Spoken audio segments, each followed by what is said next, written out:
Azərbaycanla Ermənistan arasında yaxınlaşma haqqında danışmaq asandır, amma bu yaxınlaşmanın harda başlayıb, harda bitəcəyini anlamaq çox çətindir. Çünki bu torpaqlarda hələ də şəhid analarının səsi susmayıb, hələ də qazilər bədənlərində müharibənin izlərini daşıyır.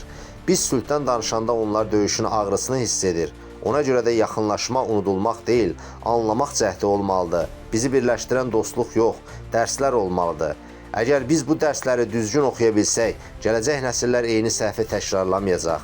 Sülh imzalarla ölçülmür, o insanların yaddaşında və ədalət hissində yaranır. Əgər Ermənistan bu dəfə doğrudan da sülh istəyirsə, gərək bunu sözlə yox, əməli ilə göstərsin.